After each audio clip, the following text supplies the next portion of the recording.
Recording right now. Good afternoon, everybody. MEA Finance, Mesa family. So happy to see you today in our Zoom space. Thank you for keeping your cameras on. It does something for me to see your happy faces. I feel good about that, Jenny. I appreciate this, and I can't wait till we are on the ground and we get to see each other in our like we used to back in the day. I'll say in the same room, in the same lecture hall, in the same meeting.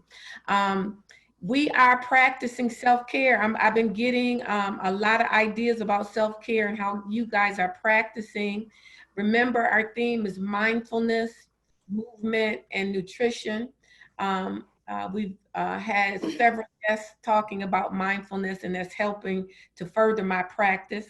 I'm not perfect, but I don't think the practice is supposed to be perfect. But I have been focusing in on that, and I'm mindful even in exercise. I'm practicing mindfulness in eating. I'm trying to make some better choices. Now, when this stay home order first started, I was having a little trouble eating. So eating junk food was not the issue. It was more I wasn't eating like I should at all. I wasn't eating. I was going the whole day without eating anything. Well, the last week I started grocery shopping, going back out and having groceries delivered. So I've been very intentional about getting vegetables and fruit. I wasn't doing that before, and I feel a difference in my health and my mental outlook now that I'm eating a little better and adding fresh fruit. I'm doing salads more now too. So I'm not only, it may be what do they call it? A placebo effect, but it seems like I feel more energy and I feel more calmness already. But I am glad about just doing it, the accomplishment, setting out a goal to eat better and doing it. But today I got a special treat for you. As always, like I have said in the past, I'm so thankful for what I do as a health promotion consultant. I get to go to conferences and meet very interesting people in the wellness industry. The last time I was at a health promotion conference, and I think we were in, I want to say San Diego. I met Richard, and I'm gonna read his bio. It says the world was changing well before this global pandemic hit, and Richard's work in resilience and leadership development is providing a path for how we can deal with rapid change, unrelenting demands, and heightened expectations, all of which can be accomplished with some measure of grace and ease as long as we abide by the rules of radical self-care. Richard's clients include FedEx, PNC Bank, Goodyear Tire and Rubber, Philips Healthcare, American Airlines, as well as many small and mid-sized companies and nonprofits who have realized over $1 billion in value from his work. Richard has written 3 books, including The Resilience Advantage, I have that book, and Strategy-Driven Leadership, which was just released in 2020. Strategy-Driven Leadership, we need to all go get that. Richard is licensed in he's a licensed organizational psychologist and has a PhD and an MBA, but don't hold that against him, he says. His advice is practical, down to earth, and immediately implementable. I bring to you today in our Zoom space, Richard Citrin. Hello. Hey, Rhonda, thank you so much. Thank you, Matt. Appreciate the applause. Get whatever I can get. You know, the first thing I want to say, I live in Pittsburgh. Thank you, Lena. I live in Pittsburgh, so we're kind of downwind from you Michiganders. And I want to say that springtime is coming. It's 2 months late, but it will be here Thursday or Friday of this week. I checked the Michigan weather before we got started. I think we have all done amazingly well in suffering the last 2 months with temperatures in the, I don't know, I had to bring plants in on Saturday night, and we had snow on Saturday morning. You know, it's May 10th. I mean, it's crazy. But hopefully we'll be past all that, and that's going to help just getting a little more springtime and summer-like weather. And Rhonda, I have to mention that I love that you've been working on gratitude. I've started doing a Zoom early morning mindfulness meditation with folks. Doing one this Friday morning at 8 o'clock Eastern time.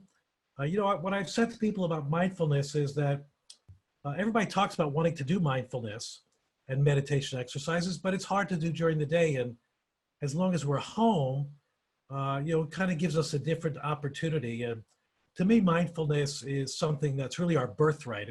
I want to talk about it as part of resilience, but our ability to stop and notice things around us, notice our world, is part of going hiking in the woods or playing with our children or prayer, whatever a practice is that is spiritual in nature to you is all about mindfulness. So I have some information about that when we wrap up the session. I'd love to have you join me in the Zoom session that we're doing Friday morning on gratitude. So it's perfect given that you guys have been talking and working on gratitude as well. So I'm excited to be here to talk to you today about resilience. I've got a little presentation to do, so let me see if I can get that organized here.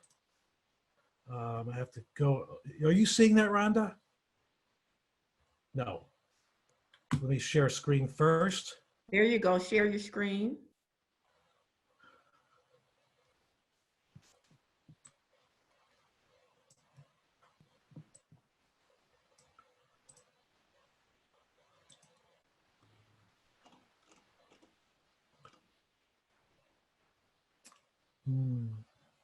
Having trouble?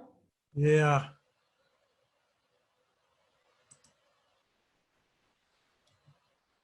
There you go. Is that all right? Can you see that okay?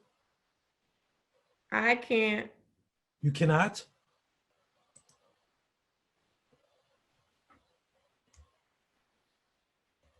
All right. Hold on. If you send it to me via email, I could share it. Yeah, I should be able to do this though, right? Okay, let me go ahead and send it to you, Rhonda. Mm-hmm.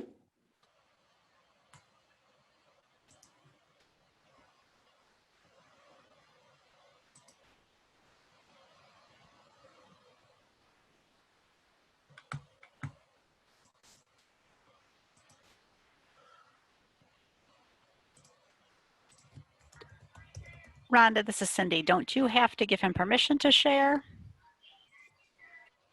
I believe he has permission. Thanks, Cindy. Did you give me permission to share? Yeah. You have a share? Yeah, you should have permission there. All right, it's coming your way.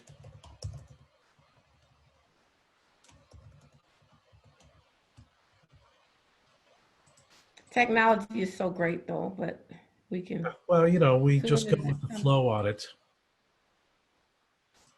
That's one of the resilience strategies that I like to talk about. All right. So, you know, while we're waiting for technology to come up, let me mention a little bit about resilience, which is that I view it as really an anti-stress. Resilience, for the most part, people think about in terms of bouncing back from difficulties, but I take a much more expanded view of resilience than that. And the notion to me about resilience is that it's actually hardwired into our system. You know, we've all been experiencing stress over the last 6 or 8 weeks. And stress is a biological response that we have to some kind of event, as you all know. I'm sure you've heard that in your stress programs that you've experienced. And that biological response, of course, to stress is that we get anxious, we get worried, you know, our hands get cold because blood is flowing back to the center part of our body. We get, you know, shallow breathing, our heart rate may increase. And although that's a natural part of the stress reaction, what is often not talked about when we talk about stress is that the body also has a mechanism to return to normal.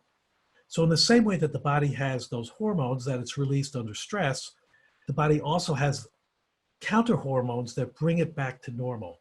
And, you know, think about it when you're driving down the road and somebody cuts you off and, you know, it raises your heart rate and you freak out about it a little bit.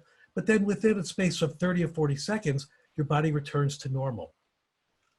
In the old days, they used to talk about that, and people still do when you talk about stress, say that that's the exhaustion phase. But recent research in my thinking is that's not the exhaustion phase. That's really the body returning to a state of normalcy or normalcy. And that takes a little bit of time to do, but it occurs in a natural way. And so resilience is this quality that's naturally built into us and that we use. And, one of the things that I've been doing with a number of different clients over the past 6 weeks has been what I've called resilience assessments, where I've been going and interviewing people within their organization to see how they've done. And, I guess the question I would ask you, and maybe you could make some comments in the chat section, is about how you think you've done over these past 6 weeks. Because the sense that I've had is that for the most part, while it's been difficult, most of us have done pretty well. We've adapted, we've learned to adjust, we've figured out how to work from home. That's a great place to start, Rhonda, thank you. Okay. Go ahead, that'll be perfect. We've learned to adjust for the most part how we are managing all this. And I don't know, can you share in the chat, have you felt like you've handled the pressures of stay at home and learning to work from home pretty well, or has it been overwhelming for you? And if you just throw some comments into the chat box, that would be great for me to see. And perhaps Rhonda can share them as well. So briefly, what I want to cover today are three things. One is just to talk a little bit about the faces of the pandemic. What have we been seeing? What people have been experiencing? And two, I want to talk about my work around the resilience advantage, which is the title of the book, and also the approach that I take. And I want to share with you some of the resources, some of my main resources that I use. Rhonda told you that I want my material to be practical and actionable, and so I want to make sure that we put that material right out there for you. So a couple of comments here. Anita, she was difficult in the beginning, but she got past that, is feeling much more adjusted now. Tabby adapted pretty well, but kind of a homebody. Tabby, I am the same thing. People have said, how are you doing? I said, I love being at home. It works great for me. And is it Laura? Is it Eldaki? Who is that? Laura? Leslie. Leslie. It's been a bit challenging since working from home and having my 4-year-old with me. It's getting better though. So again, we have these adjustments. Distracting, but going well. Love being at home. It's comforting. It's adjustment, make sure my staff was working well with the changes. Our area is not paperless, but we've updated all of our workflows, which takes me to one of the comments I'd like to make about this kind of event and about how we can have a resilient mindfulness about it, which is if we think about what the pandemic is doing for us rather than to us, what the pandemic is doing for us rather than to us, we can begin to get a different mindset about this. Once you've got your feet on the ground, you've gotten settled in, you're probably coming up with some interesting ways to work from home. You're probably coming up with some new procedures or protocols. It was Lena who said, it was difficult to make changes with her staff because they weren't paperless, and now they've changed all their workflows. So it's benefited in many ways the opportunity that's been afforded. Lena, good job on that. So I think as we're seeing, we have a lot of good feedback here. And, for the most part, people are saying, it's worked out pretty well, or it's working out okay. And so that's important to see that this is one of the ways that we can take this kind of event and turn it into something that works for us. And that is a resilient approach. Let's go to the next slide, Rhonda, if we can. Okay. So these are the kind of the faces of the pandemic that we see. And I think we, hopefully this woman is just trying to get close to her phone. It obviously looks like a healthcare professional, but certainly we've seen faces of healthcare professionals, people who have been isolating, particularly, for example, in Italy or in New York. I was on a call on Sunday with these folks from New York, and they had been holed up for 6 weeks, hardly able to get out of their house at all. So we see these challenges and stressors. And on the other hand, Rhonda, there's a picture in between. We have our heroes, and again, we see kind of the ability of being resilient to these situations. And as I said, resilience is more than just bouncing back. That's what people tend to think of as resilience. But in my work in resilience over the years, I've taken a much more expanded definition, which is on the next slide, which has to do with our ability to effectively plan for, navigate successfully in real time, and bounce back and forward from challenging and adverse situations so that we meet and exceed our expectations and actually grow from those situations. So kind of three parts to this definition.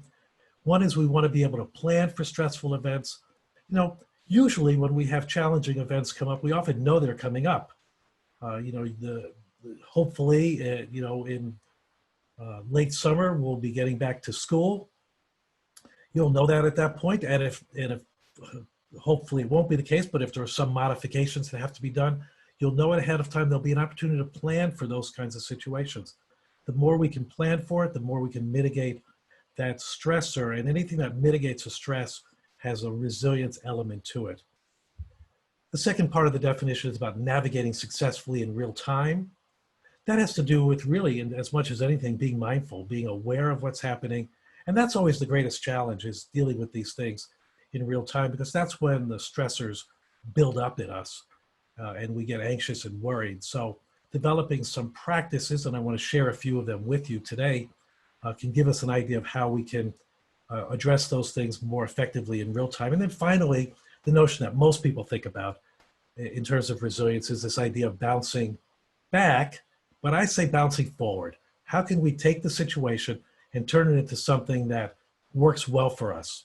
Even if it's difficult, and we think about what's been going on the last 6 weeks, it's been very challenging for all of us, yet most of us have adapted to it well, and some people, probably most of you, I mean, you're highly skilled professionals, you're an advanced group already. You've taken these circumstances and you've figured out how to make lemonade out of this, or probably key lime pie out of it, even better than that. Well, maybe not key lime pie. Ron, there's key lime pie on the menu. Key lime pie works when you do it mindfully. Okay, very good. Very good.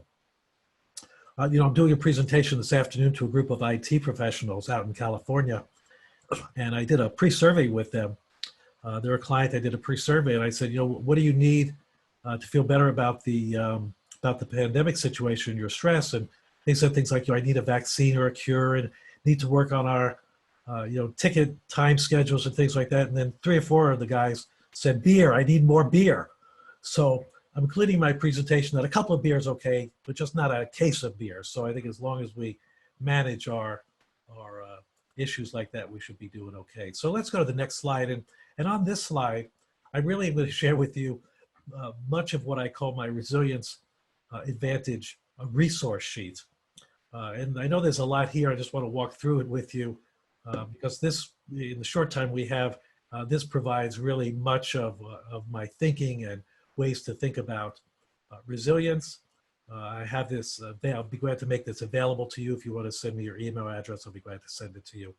But as you can see, the definition of resilience there at the top, it's around preparation and hardiness.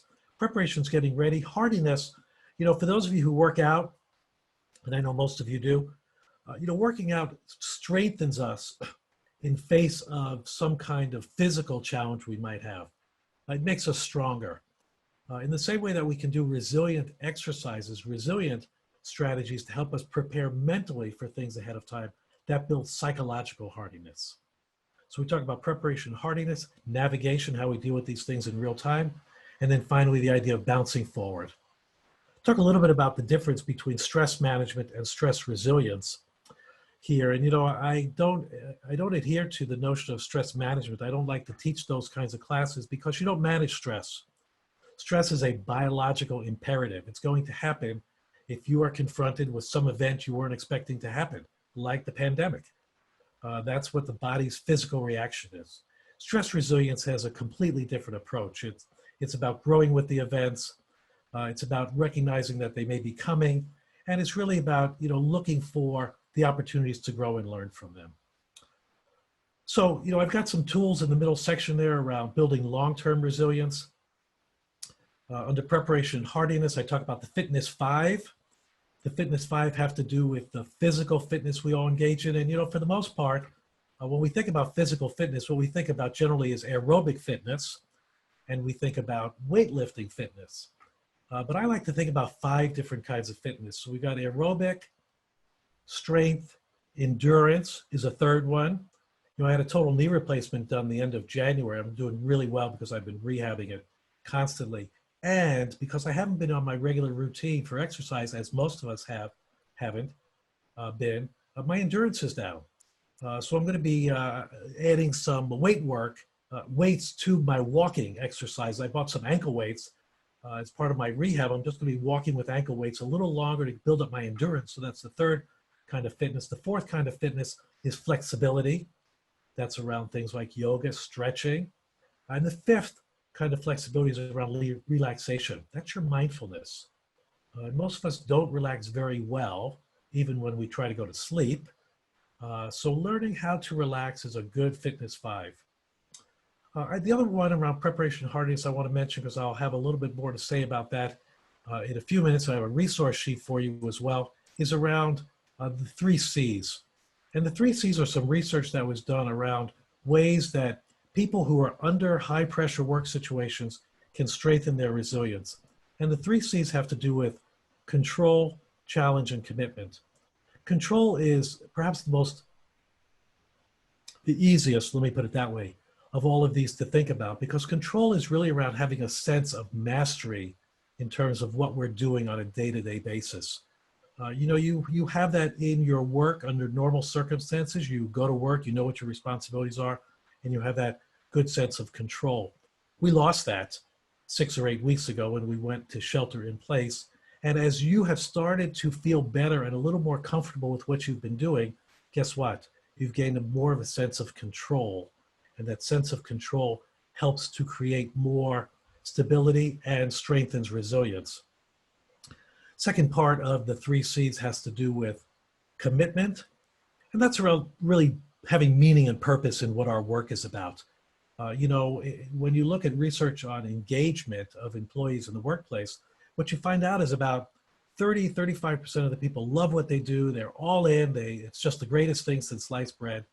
About 50% of the people are, it's a job. I got to do something. It's okay. Nice people. I like what I'm doing, like working with kids. And then 20% of the people really don't like what they're doing. They disdain it. They find it burdensome, onerous, and painful for them. The more, whether it's your team that you're working with, or more, and certainly you as educators, you're working with kids, there's great meaning for you in the work that you're doing. And so having that sense of commitment is not as difficult for people who are doing the kind of important first responder work that you're doing with kids in an education. However, you may find that your commitment isn't that high, and if it isn't, that's something you want to seek out, because the more you have meaning in your work, the stronger you are, the easier it is to deal with stress, and the more resilient. And the third piece is around challenge. And of course, as I talked about earlier, seeing this pandemic as an opportunity for it to be something to do for us rather than to us is this idea that we see it as a challenge. We want to take it on as a challenge. We want to modify our procedures. We want to change our protocols. I mentioned about these meditations, mindfulness meditations. I've just started doing these with my clients as a result of the pandemic, because people were so anxious and nervous. I thought, you know what? Let me just start offering some online mindfulness meditation exercises. We do it for 40 minutes. We talk a little bit about gratitude this coming week. We'll do a 15-minute mindfulness exercise, and then we'll have a little bit of sharing to do as well. Second stage is around navigation. That, of course, is about being present in the moment. This notion of mindfulness, very clearly that. Second piece I like to talk about here briefly has to do with the idea of managing energy and not time. So I tell people to forget about time management. Time management is not really an important factor. What's really critical is how you manage your energy. So what's your energy like during the day? Are you better in the morning? I'm a morning person.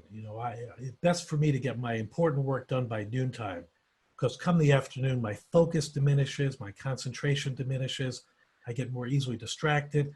I want to take the dog for a walk, which I'll probably do when I finish chatting with you folks. It's just the energy level isn't as strong for me. Now, I may get a burst later in the day, which is great, but I can't always count on that. So I try not to do time management in that regard. I try to think about my energy and then what are the strategies I can use to increase and maintain a stable state of energy for myself. Third part is bouncing forward. And rest is really a critical part of having the energy to recover and bounce forward for. That is what our rest and sleep is really about. It's about recovery. I don't know, Rhonda, I was watching one of your videos earlier this morning, Rhonda, where you talked about self-care. And of course, you talked about sleep, and you had 3 or 4 great tips about sleep in terms of getting a routine and having a certain habit that you have. And that is so important for recovery when we're in stressful or challenging situations. That's what rest is all about. And this notion of, of course, learning from every experience. And again, you're educators. I don't have to share that with you, but we forget it, because sometimes when we have that stress reaction, we lose sight of the fact that there's a learning in these situations. And that is so critical to look for what the learning, what the message is for us is, and to do a little bit of a post hoc analysis about those kinds of things so we can learn more and see what the opportunities are. You can see also I have what I call a shortcut to resilience, 3 big steps that I would take. The first one is around monitoring your thinking. Your bias is to think negative. So the negativity bias, which is there to really protect us. It goes back to ancient times. We're walking in the savannah and we're out hunting for a woolly mammoth, but we're looking behind our back to make sure that there's a saber-toothed tiger that's not hunting us. So that negativity bias, that survival bias, is very powerful in us, and it creates this orientation that we have to kind of think on the downside, to think on what might go wrong rather than what might go right. So monitoring your thinking about that. First and foremost, Rhonda did not give me this one, although it's the first one, is about sharing your gratitudes. I'm so glad you started off this morning with that, Rhonda. Affirming others is another great opportunity. It's not just to share your own gratitudes, but to affirm others, focus on what's right, what's working, whether it's not working. And, certainly paying attention to social media and the news is a good way. I enjoy watching the news. I don't freak out about it. I kind of like following everything. So it's not a problem for me, but I know some people get very agitated about it. And if you get agitated about it, limit it, limit it to one show a night so that you don't get too irate or upset about it.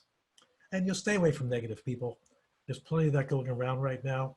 And I know up in Michigan, you guys have had more than your share of challenges in terms of, the stay-at-home orders and the return-to-work orders. And I know people are upset there. People are upset everywhere about this. But, if there are people who are pulling you down, that's going to drag you down and keeps you from staying on the upside of things.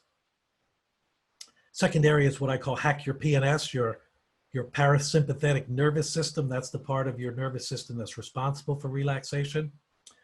And these are just your basic mindfulness and body relaxation strategies: breathing, praising others, prayer, celebrating wins, making some new best friends, singing in the shower, give and get hugs. I'm sorry, no hugs, just virtual hugs. Rhonda, I'm showing you a virtual hug. I get you. So you can do those. Telling a joke and, of course, practicing mindfulness are all strategies that you can use to find that connection inside yourself. These are, Rhonda talked about her mindfulness practice. I've been practicing mindfulness for 40 years. There's no getting it. Some days it works great. Some days you're off, doesn't work. And it is a birthright, though, as I said earlier. It is something that we're built to do. We're built to find that place inside of us. It is not a religious, and I'm not even sure it's a spiritual. I think it's more of a biological component, but certainly it has come out of and has been modernized under religious traditions. But what I don't like about it is it makes it a little woo-woo. So when you start talking about mindfulness, there's always a picture of some young woman, in a yoga pose like this, and like this, and I don't do that. I mean, I sit in a chair, I got my feet on the ground, and I just do it as part of a relaxation exercise. So I think we have to claim that and not turn it over to be something that's weird or crazy, but instead is something that's very healthy and therapeutic for us. I agree. Demystify it. demystify it is exactly right, Rhonda. We have to normalize it and just let it see that it's something that is ours. So, and that's how I approach this this session on Wednesday, on Friday rather. And then the third step around shortcut to resilience is creating a powerful mindset.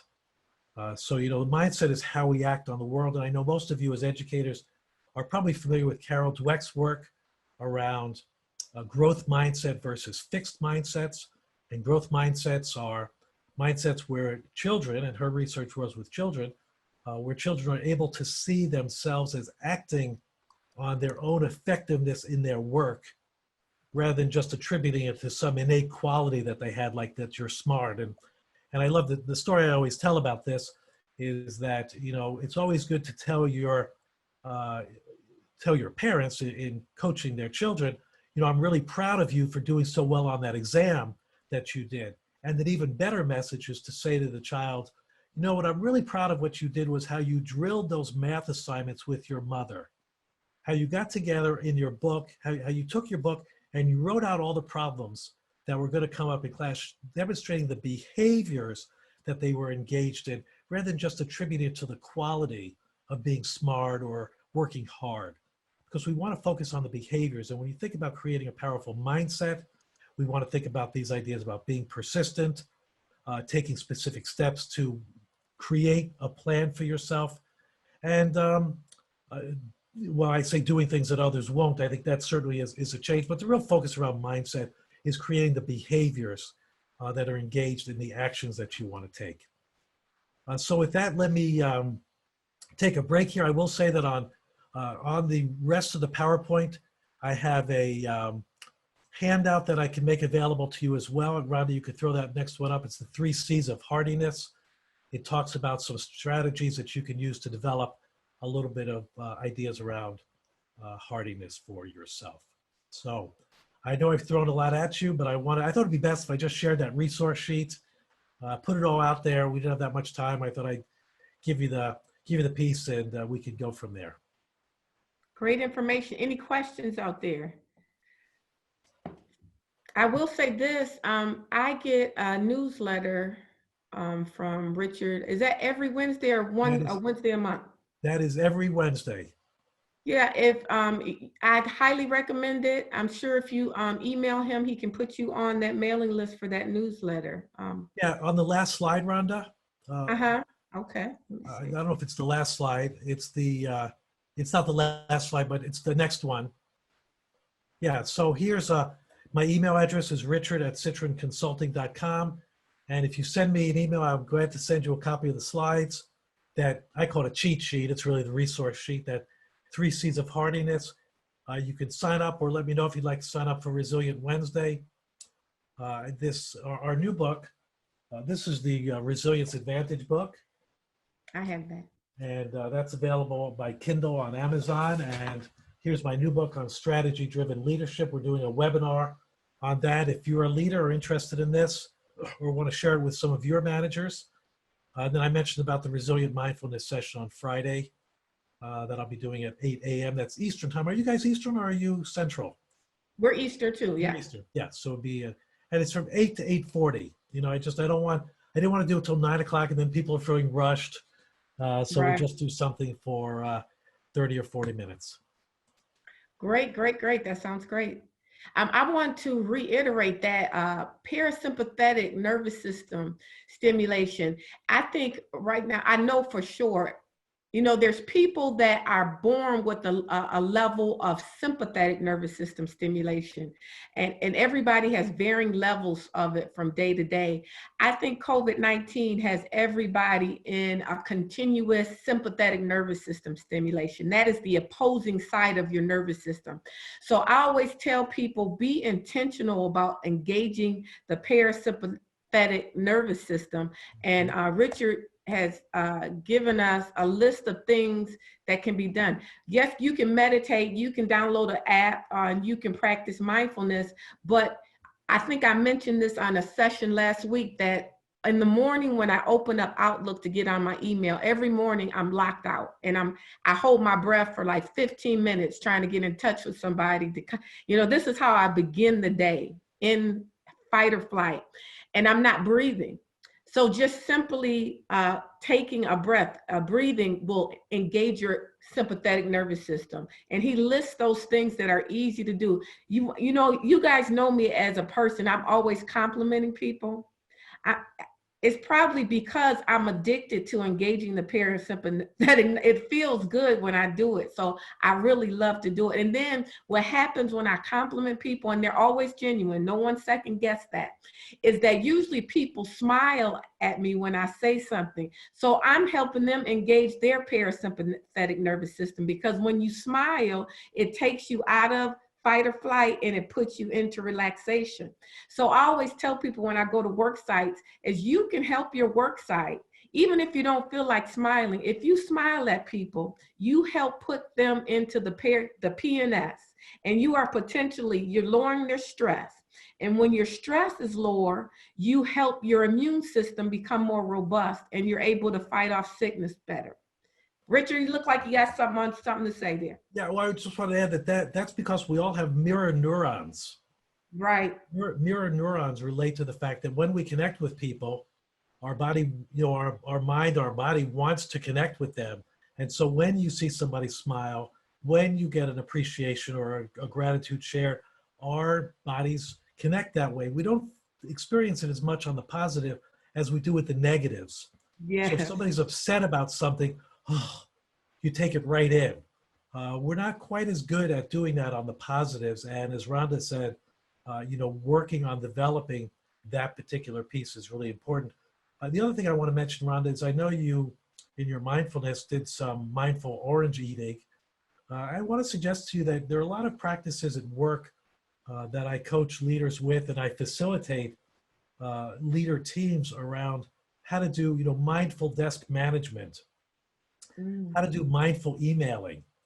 You know, so for example, an example of mindful emailing is that if you have an email that's particularly critical, you know, important email you're sending out to somebody, go ahead and send it, or excuse me, go ahead and write it, and then do a 30 or 45-second breathing exercise with your eyes closed, and then go ahead and open your eyes again and read that email from the perspective of the recipient, of the person who you are sending it to, not from your perspective.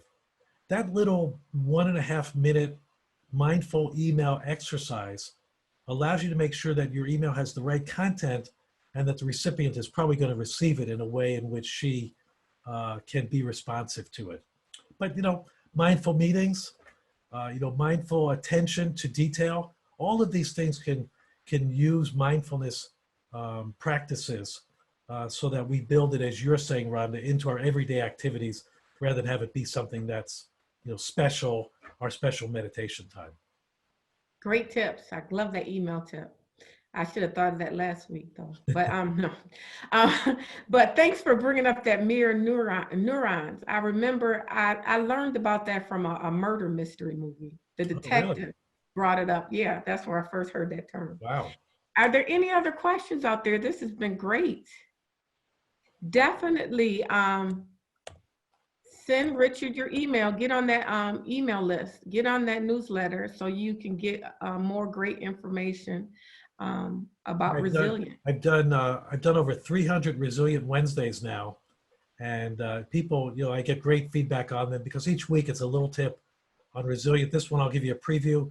It's a tip for college grads, for new college grads, about how they can get to the front of the pack instead of, say, in the middle of the pack, given their challenges that they have coming out of college under these conditions. So it should be fun. Well, thank you so much. It seems like it was something else I wanted to say, but I can't remember what it is now. I'll remember later on today, I'm sure. Thank you, everybody. I know, thank you. I saw your face, and I don't know why I thought of it, is that even though based on the information we sent out to everybody, this would have been the last session, we're having another session next Monday at noon. I'll send out an invite. It'll be just us. It'll be special. We're going to recap everything, and we're checking in on everyone to make sure we're all doing okay. So join us next Monday at noon. We'll send out details. Thank you. Thank you, Richard. Thanks, Rhonda. Bye-bye, everybody. Thank you. Spring's coming. Spring will be here. Spring is coming.